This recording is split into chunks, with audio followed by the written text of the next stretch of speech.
은혜가 사랑하는 모든 성도들 가운데 함께 하시기를 주님의 이름으로 간절히 축원을 드립니다. 코리템 부문여사가 쓴 주는 나의 피난처라는 이런 책이 있습니다. 그 책에 나오는 짤막한 이야기인데, 그는 1889년생이니 사실은 그 독일과의 전쟁에서, 네덜란드 사람인데요, 독일과의 전쟁에서 결국은 포로로 붙잡혀 수용소 가운데 끌려갈 수밖에 없는 그런 많은 상황들을 경험하게 됩니다. 언니 베시와 함께 라벤스부르크라는 이런 나치 수용소에 끌려가게 되었을 때의 일입니다. 물론 그 전에도 몇 번의 수용소를 거쳐서 갔는데, 이번에 간 이 라벤스부르크에 있는 이 나치 수용소는 너무 열악합니다. 너무 많은 사람들이 한 그 수용소에서 몰려 있고, 또 거기 가니 위생 상태가 너무 더러워서 온통 더러운 찌끄러기와 그리고 오물과 그리고 이가 득실득실한 이런 가장 열악한 곳에 수용소에 가게 된 것이죠. 그런데 이전에 있던 수용소에서 했던 것처럼 몰래 숨겨간 성경책을 펴놓고 그들이 하나님의 말씀을 묵상하는 시간을 갖게 되었는데, 그날따라 마침 주신 말씀이 데살로니가전서 5장 16절부터 18절까지 있는 말씀이었습니다. 항상 기뻐하라, 쉬지 말고 기도하라, 범사에 감사하라. 이 말씀을 함께 읽고 난 다음에, 그리고 이 말씀대로 우리가 기뻐하며 기도하고 감사하자라고 언니가 이야기했는데, 아직 어린 나이인, 물론 성년이 되긴 했지만, 그런 이 코리는요, 그 언니의 말에 이렇게 좋은 마음으로, 기쁜 마음으로 반응할 수 없던 겁니다. 어떻게 이런 상황에서 우리가 하나님께 감사할 수 있느냐, 난 도저히 그런 마음이 생기지 않는다라고 싫어했지만, 결국은 언니의 고집에 못 이겨서 그 기도대로, 주신 말씀대로 기뻐하며 기도하며 감사하게 되었다는 것이죠. 그렇게 몇 달이 흘러갔습니다. 매일마다 그렇게 함께 모여서 기도하고 말씀 읽고 하는데, 희한하게도 이 수용소는 나치 군인들이, 간부들이 와서 확인하지 않는 겁니다. 그러니까 정말 편안한 마음을 가지고 그렇게 신앙생활, 말씀을 읽기도 하고 묵상하며 기도하는 생활을 그렇게 잘 편안하게 할 수 있었는데, 나중에 알고 보니까 이 수용소 그 여자 숙소 근처에는요, 이가 얼마나 득실득실거리는지, 가기만 해도 이를 옮겨온다라는 이러한 소문이 퍼져가지고, 그래서 간부들이 그 수용소 근처에는 가지 않았다는 겁니다. 그래서 오히려 그 열악한 환경에서 오히려 그 신앙생활을 하는데 오히려 큰 도움이 되었다고 그녀는 자기의 책에서 간증하고 있습니다. 사실 살아가면서 인생에 어려움과 깊은 고난 가운데 들어갈 때가 분명히 있습니다. 오늘 본문에 있는 다윗, 바로 그런 때가 바로 동굴에 들어가 있을 때였는데요. 한때는 이스라엘의 영웅이었고, 전쟁에 나가면 승리하던, 전쟁에서 한 번도 진 적이 없는 이런 전쟁의 영웅, 그리고 이스라엘의 전체 어린 나이지만 군대의 장관이 되어 이스라엘 군대를 이끌었던 이런 왕의 사위였던 이런 다윗, 그리고 왕의 유일한 아들인 요나단과 가장 둘도 없는 친구였던 이 다윗, 이랬던 그가 한순간에 사울 왕의 미움을 받고 쫓겨나며, 그리고 쫓기는 몸이 되어 살기 시작합니다. 그가 여의저리 피하다가 결국은 더 이상 피할 곳이 없어서 마지막으로 들어간 곳이 바로 굴입니다. 사무엘상 우리가 함께 읽은 22장에 있는 말씀.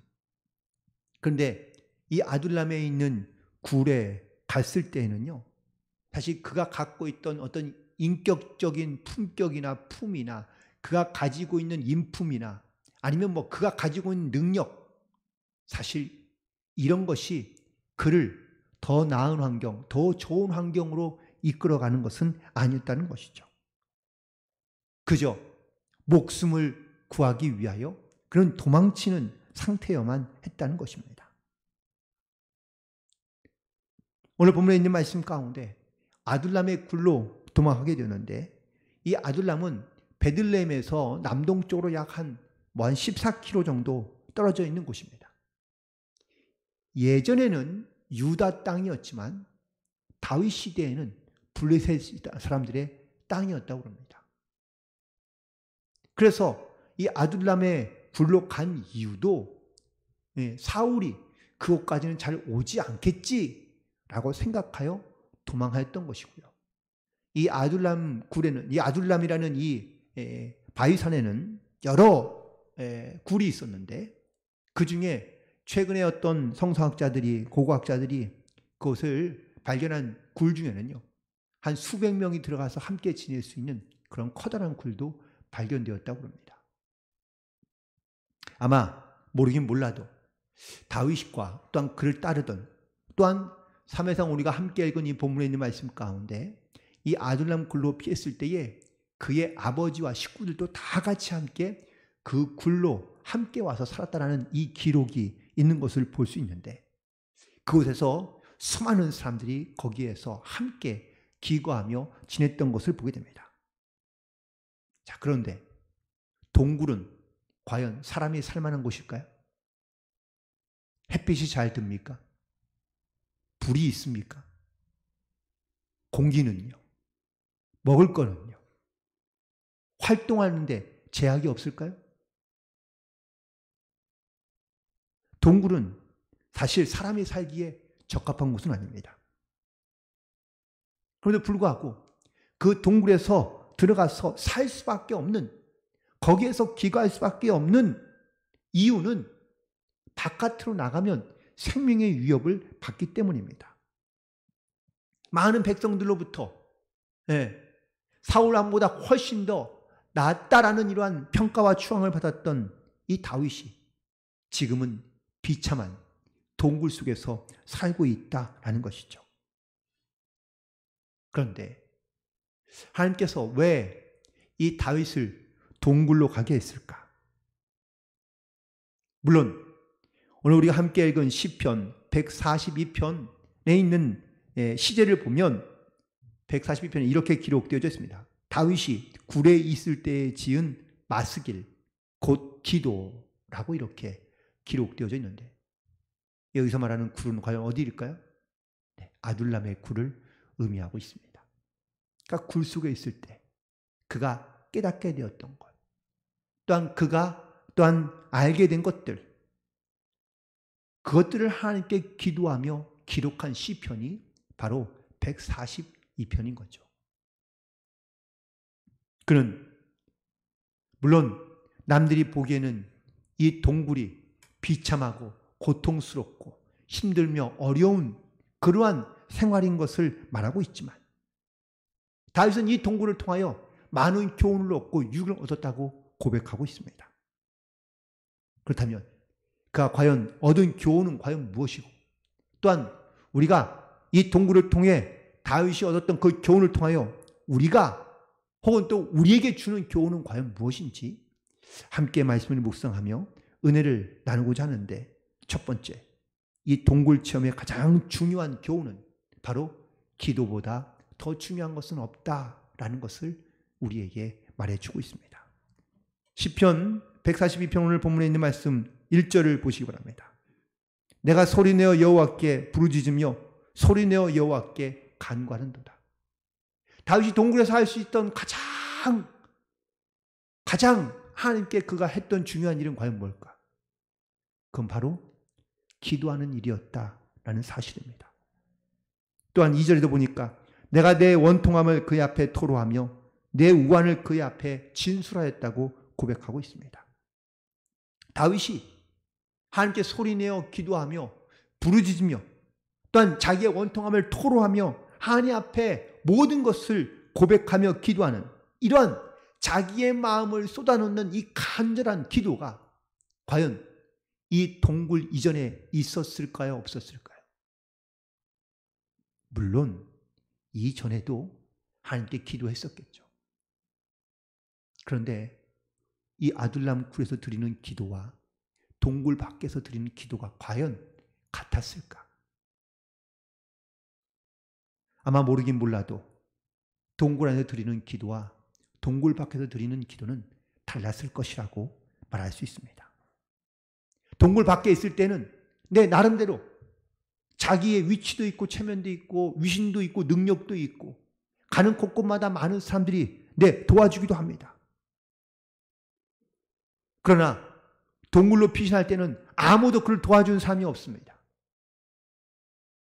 오히려 그를 보면 발견하면 그를 신고하거나 혹은 그를 사울에게 이렇게 보고해서 오히려 그의 생명을 해하려는 사람들이 더 많아지는 것을 느끼게 되면서 다윗은 스스로 동굴 안으로 들어가게 된 겁니다. 이전까지 물론 기도했겠죠. 하나님 나를 도우소서, 나와 함께 하소서. 어려움에도 불구하고 주는 나의 목자시오 나의 피난처시니 내게 부족함이 없다고 고백했던 다윗이기도 합니다. 하지만 이 동굴에서는 하나님께 그렇게 기도할 만한 여유가 없습니다. 하나님, 내가 여호와께 부르짖으며 소리내어 간구하며 내 원통함을 토로하는 심정을 가지고 하나님 앞에 기도하고 있는 다윗의 모습을 보게 됩니다. 우리가 하나님 앞에 기도할 때 어떤 기도를 드리고 있을까요? 물론 감사하게도 내가 어떤 이러한 내 안에 내 삶 가운데 어려운 일이 힘든 일이 고난이 없을 때 사실 우리의 기도는 이렇게 우리의 가슴을 찢는 듯한 간절한 기도로 하나님께 아뢰지는 잘 않습니다. 그런데 이런 다윗처럼 동물과 같은 그러한 상황 가운데 들어가게 되면 우리의 기도가 달라지게 되는 것을 우리는 느낄 수 있거든요. 미국에서 목회할 때 물론 목회자들끼리 모여서 이런저런 이야기를 나누다가 사실 제가 있던 그 캘리포니아 지역은 지진이 종종 납니다. 물론 큰 지진이 일어나는 경우도 있습니다. 그러면 사실 좀 어려운 일들이 많이 있지만 이제 가끔 이렇게 흔들흔들거릴 때가 종종 있거든요. 그런데 이렇게 지진이 일어날 때가 되면은 그러면은 교회의 교인들이 갑자기 교인의 수가 그 다음 주 예배를 드리면 점점 늘어나기 시작합니다. 왜냐하면 불안한 것이죠. 그래서 와서 기도하는 소리도 커지고 또한 예배하는 예배 성도들도 많아지게 됩니다. 그런데 지진 소식이 조금 지나고 나면 다시 원상으로 복귀됩니다. 다시 흩어집니다. 그러다가 좀 뭔가 좀 어려운 일이 생기면 다시 또 교회로 확 몰려들었다가 그리고 흩어지기를 반복하는 거죠. 그러면서 어떤 목사님이 농담 같은처럼 말씀하시기를 너무 힘들고 어려울 정도가 아닐 정도만 하나님께서 지진을 주시면 좋겠다라는 이야기를 하기도 하더라고요.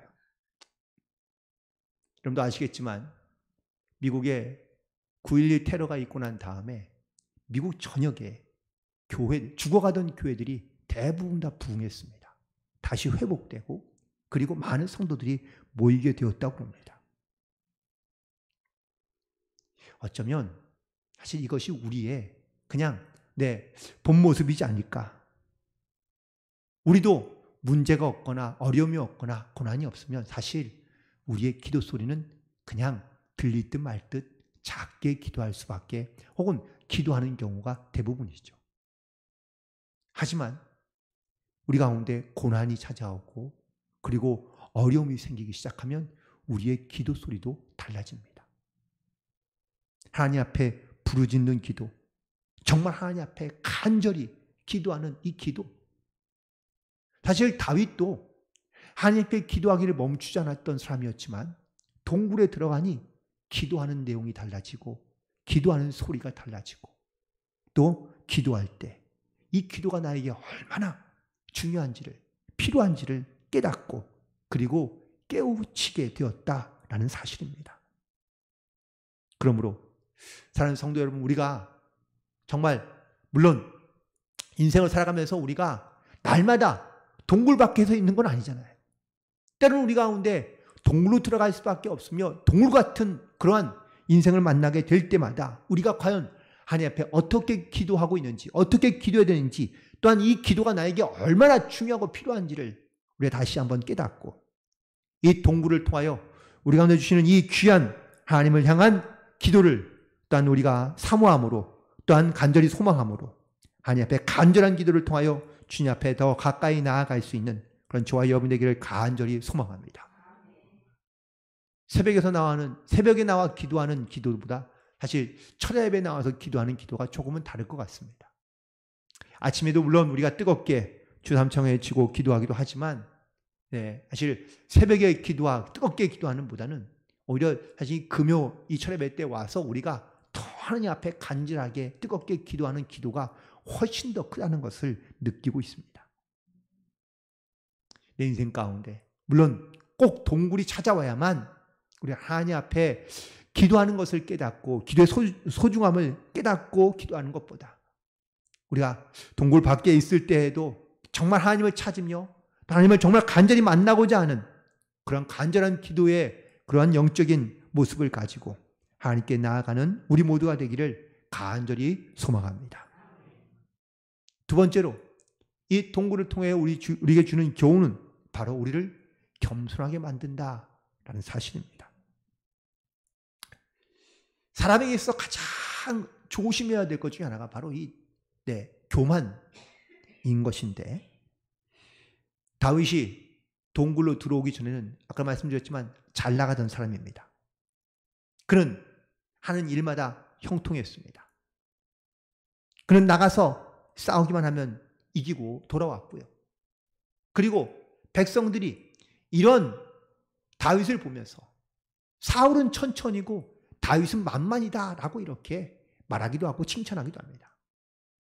물론 다윗은 나름 그래도 겸손한 사람이었고 하나님 마음에 합한 사람이었기 때문에 아마도 그런 말을 들어도 쉽게 교만하지 않았겠다라고 사실 우리가 상상하고 생각하긴 하지만 사람은요 잘 그렇지 않습니다. 물론 다윗은 교만했다는 말은 성경에 기록되어 있지 않습니다. 하지만 사람들이 이렇게 그를 자꾸 칭찬해주고 또한 그를 독려해주고 또한 그를 인정해주는 이러한 상황 가운데 다윗도 조금씩은 달라지지 않았을까? 만약에 그가 이런 사울의 시기와 미움을 받지 않고 그냥 그대로 그가 살아갔다면 과연 그가 하나님 마음에 정말로 합한 사람처럼 끝까지 겸손하게 살았을까? 원래 사울도 겸손한 사람이었다고 성경에 기록되어져 있습니다. 그런데 이런 겸손했던 사람이 그도 역시 전쟁 가운데 승리하고 그리고 또한 많은 백성들로부터 인정받고 존중받게 되자 어느 순간부터 교만해지기 시작하더라고요.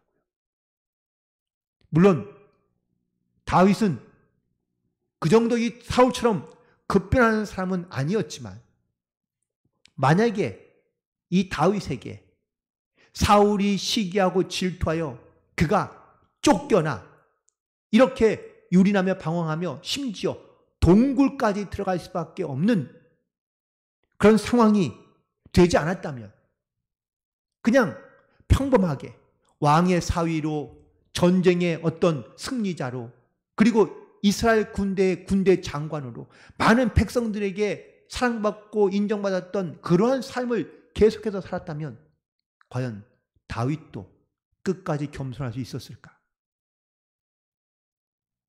아무도 장담할 수 없는 일이라는 것이죠.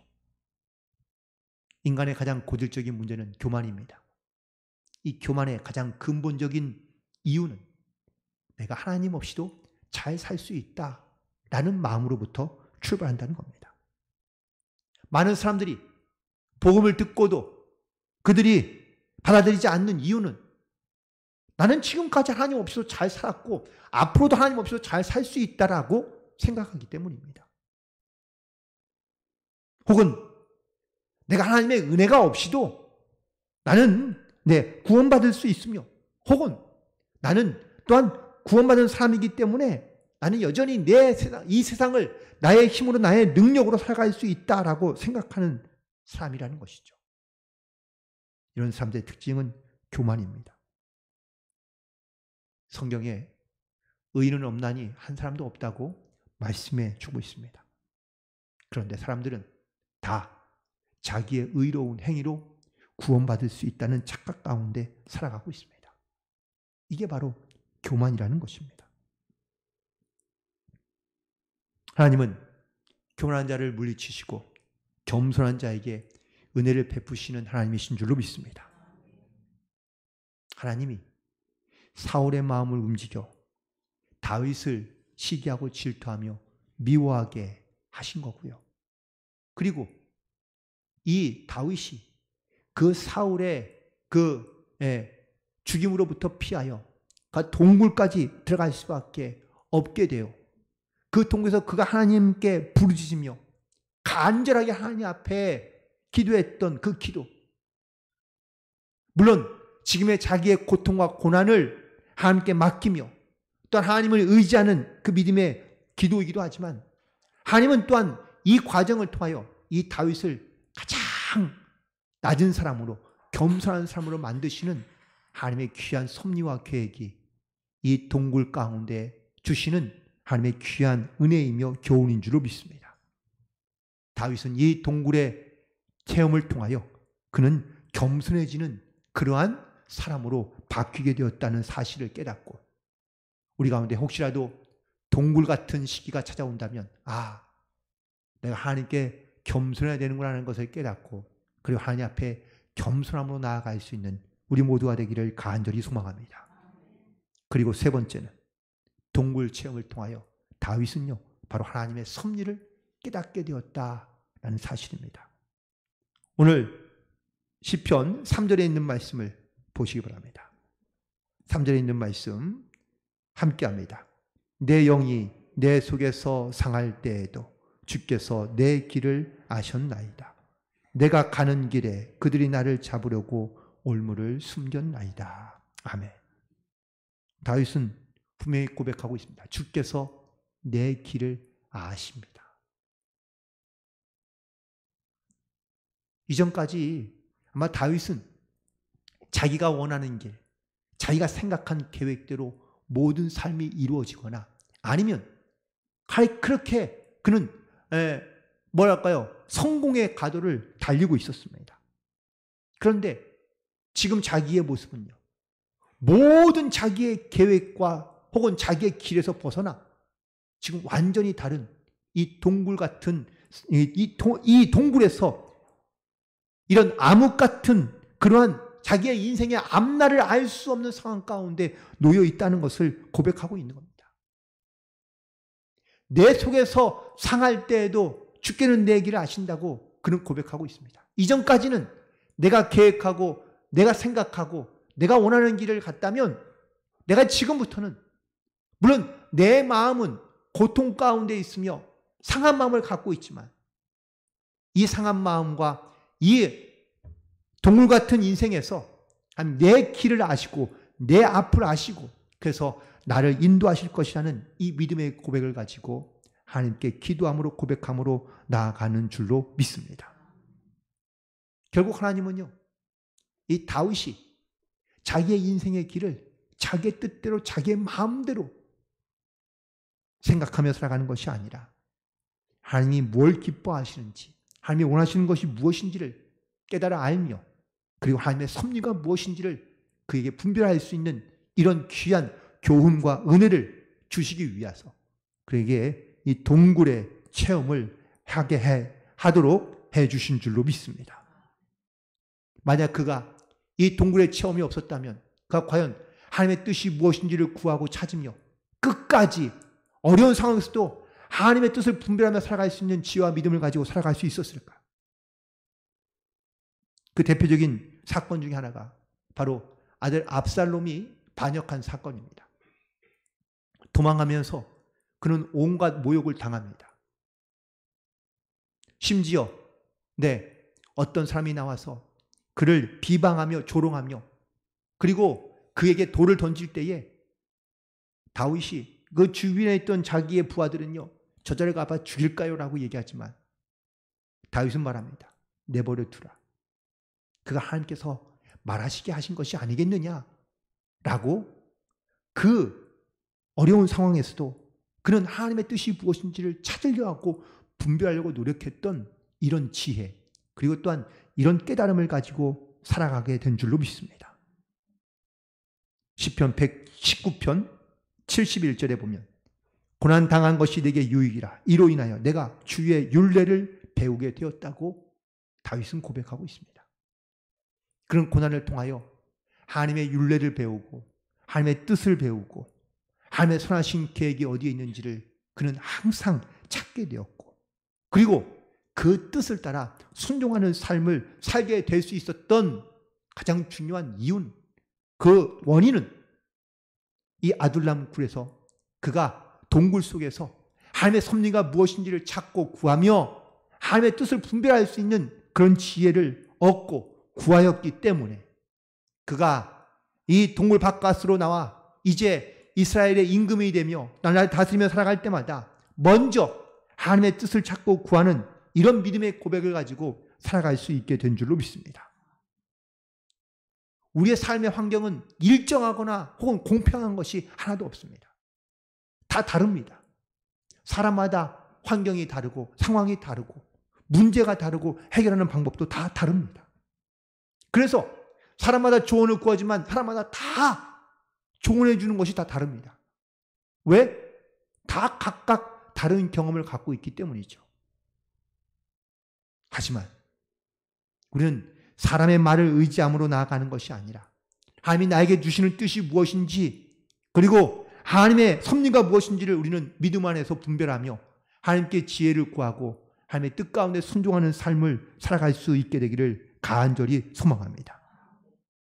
그래서 우리는 어떠한 환경에서도 낙심하거나 아니면 하나님으로 멀어지는 것이 아니라 이 사건을 통하여, 이 상황을 통하여 하나님 나에게 주시는 하나님의 섭리가 무엇이고 하나님의 뜻이 무엇인지를 분별하며 나아갈 수 있는 귀한 믿음의 사람으로 살아가는 복된 성도들이 되기를 간절히 축원을 드립니다. 그리고 마지막으로 이 동굴을 통하여 우리에게 주시는 놀라운 교훈은 바로 7절에 있는 말씀입니다. 7절에 있는 말씀 함께 고백합니다. 내 영혼을 옥에서 이끌어내사 주의 이름을 감사하게 하옵소서. 주께서 나에게 갚아주시리니 의인들이 나를 두루리이다. 아멘. 그는 이 상황 속에서도 주의 이름으로 감사하고 고백하고 있는 것을 볼 수 있습니다. 또 나에게 하나님께서 갚아주시며 또한 선한 것으로 옳은 사람들로 나를 하나님께서 인도해 주실 것이라고 그는 고백하며 또한 기도하고 있는 것을 보게 됩니다. 결국 다윗은 이 동물의 체험을 통하여 자족하는 것을 배우게 되고 감사하는 법을 배우게 되었다고 고백하고 있는 겁니다. 그런데 그가 고백하는 것은 조건이 아닙니다. 내가 이 동굴을 나가게 되면 내가 하나님께 감사하겠습니다. 내가 이 어려움에서 내가 벗어나게 되면 내가 하나님께 감사하겠습니다. 라고 조건으로 하나님 앞에 감사하는 것이 아니라 하나님께서 내 영혼을 이끌어 주사, 하나님께서 내 영혼을 이끌어내시면 지금에 있는 내 상황이 더 나아질 것이 분명하지만 그것 때문이 아니라 지금에 있는 이 상황에서도 그는 하나님 앞에 감사함으로 그리고 하나님을 의지함으로 나아가겠다는 이런 감사의 고백으로 나아가고 있다라는 사실입니다. 얼마 전에 튀르기에, 예전에 터키라고 말하죠. 이 튀르기에 큰 지진이 있어서 수만 명의 사람들이 사실 죽었습니다. 그래서 많은 교회들, 저희 교회도 후원금을 보내기도 하고 또 많은 사람들이 가서 도왔는데요. 이 지진을 겪은 사람들 가운데 선교사들이 전해준 이야기 가운데 하나가 뭐냐면 터키 사람들이요, 이 지진을 경험할 때마다 이런 말을 한다고 합니다. 우리가 땅에 내는 세금을 내는 것이 마땅하다라는 이야기를 한다고 합니다. 그들은 땅을 딛고 살면서 땅에 대한 고마움을 모르고 살았다는 것 때문에 땅이 노해서 그래서 이런 재난을 겪은 것이라고 생각한다는 것이죠. 물론 그들이 말하는 것이 조금은 좀 어리석어 보일 수 있긴 하지만 무식한 소리처럼 들리긴 하지만 그래서 자기가 살아가는 그 땅에 대한 감사한 마음을 가지고 살아가는 것은 이게 좀 도전적인 이야기가 아닌가. 사실 우리는 땅에 대한 감사함을 가지고 살아가는 일은 별로 없습니다. 우린 지진도 별로 없잖아요. 안전한 곳에 살고 있습니다. 편안한 땅에 살고 있습니다. 물론 우리의 저는 어려움은 북한과 대치하고 있는 사실은 이런 어려움 때문에 우리가 고난받고 있는 것은 힘든 일이긴 하지만 우리가 땅에 대한 감사함을 사실 우리가 느끼지 못하고 깨닫지 못하며 살아가는 경우들이 많이 있습니다. 왜 이런 말들을 많이 하죠? 병들어 봐야 건강의 고마움을 알게 되고 그리고 재산을 잃어봐야 재산의 소중함을 알게 된다는 이야기도 합니다. 가족과 떨어져 봐야 가족의 소중함을 느낄 수 있다는 이야기도 많이 합니다. 우리가 하나님 앞에 감사할 수 있는 이유는 내가 어떤 조건들을 나에게 이루어 주시고 또한 내가 구하고 원한 것들을 하나님께서 채워주셔야 내가 그제서야 사실 하나님 앞에 감사로 나아가는 이 감사가 아니라 지금 나는 여전히 동굴 같은 어려움 가운데 있지만 반드시 내 삶을 이끌어 가실 걸 내가 믿음으로 내가 확신하며 또한 고백하기에 지금에 있는 내 상황과 상관없는 하나님 앞에 온전한 감사를 드릴 수 있는 이유는 바로 하나님께서 내 삶의 주인 되어 주시기 때문이라는 이 믿음의 고백 그리고 반드시 나를 통하여 역사하실 것이라는 이 믿음의 고백이 바로 우리 가운데 있기 때문인 줄로 믿습니다. 말씀을 정리하면서 다윗은 원치 않게 동굴로 들어갑니다. 하지만 이 동굴을 통해서 다윗은 많은 유익을 얻습니다. 그 유익의 첫 번째는 바로 기도할 줄 아는 유익입니다. 간절한 기도, 또한 하나님 앞에 온전히 집중하며 기도할 수 있는 이 기도의 교훈을 얻어서 그런 동굴 속에서 많은 기도로 하나님을 의지하며 하나님 앞에 나아가는 것을 보게 됩니다. 또한 어쩌면 이런 동굴의 체험이 없었다면 어쩌면 다윗은 교만해질 수밖에 없을지도 모르는데 이 동굴의 체험을 통하여 다윗은 겸손해지게 되고요.